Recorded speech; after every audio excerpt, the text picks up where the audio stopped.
ఓం నమో వెంకటేశాయ. పరమ పవిత్రమైన శ్రీవారి ప్రసాదం మీద జరుగుతున్న వివాదాలు మనందరికీ తెలుసు, వింటుండా చూస్తున్నాం.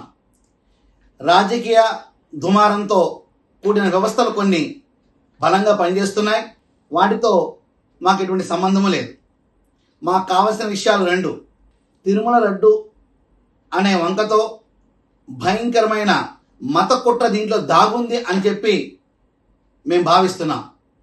ఎందుచేతనంటే ఓ పక్కన తిరుపతిలో చర్చలు కానివ్వండి, ఇలా ఇష్టమైన యూనివర్సిటీలు కానివ్వండి ఏర్పాటు చేసుకోవటం, వందలాది కోట్ల రూపాయలని ధనసేకరణ చేసి తిరుమల పవిత్రను దెబ్బతీయాలని, తిరుమల ప్రాశస్తాన్ని తగ్గించాలని, శ్రీవారి తర్వాత శ్రీవారికి అనుగ్రహాన్ని ప్రసాదించే ఆ లడ్డూ ప్రసాదంలో ఇటువంటి అనాగరికమైన చర్యలు చేసి భక్తుల మనోభావాలు దెబ్బతీయాలని చేసిన ప్రయత్నంగా మేము భావిస్తున్నాం.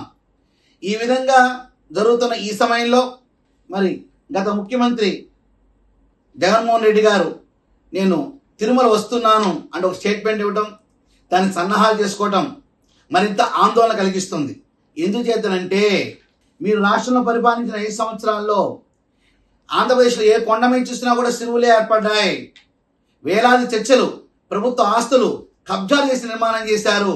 ఇటువంటి క్రైస్తవ పరిపాలన అనేది ముద్ర బలంగా పైకి చెప్పలేకపోయినా అందరి హృదయాలు అదే విషయం దాగుంది. ఆఖరికి మీ పార్టీ శ్రేణుల్లో కూడా.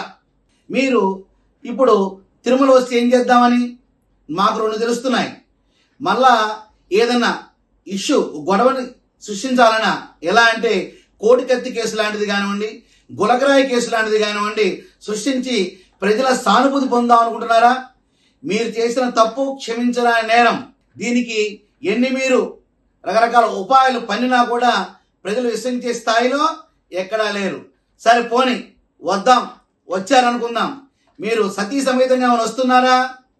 రండి, సతీ సమేతంగా మా యొక్క శ్రీవారి దర్శనానికి రండి. అంతకన్నా శుద్ధిగా రండి, సద్బుద్ధిని కలగజేసుకోండి, మనసుని భగవంతుని మీద లయం చేయండి.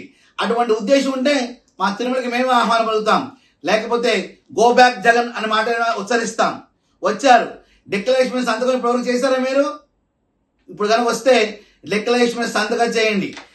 ఆ యొక్క వెంకటేశ్వర స్వామిని విశ్వసిస్తున్నాను, ఆయన పాదాలను నా శిరస్సును ధరిస్తాను. ఎందుకంటే మీరు యజ్ఞాది క్రతువులు అయినప్పుడు కూడా మీ దంపతుల్ని చూసాము, మిమ్మల్ని చూసాము.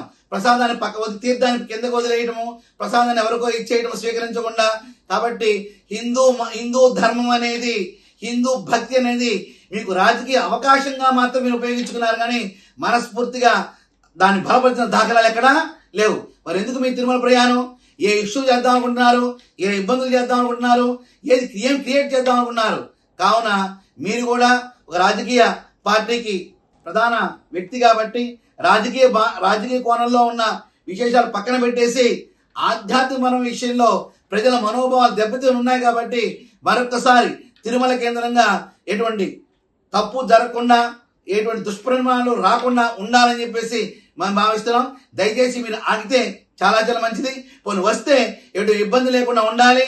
దానికి పూర్తి బాధ్యత తిరుపతిలో కానీ తిరుమలలో కానీ ఏ ఇష్యూ జరిగినా దాని పూర్తి బాధ్యత మీద అవుతారని చెప్పేసి మా ఈశ్వర పరిరక్షణ వేది తరపున మా మఠపీఠ ఆశీర్వాదాలు మేము నొక్కి వక్కానిస్తున్నాం.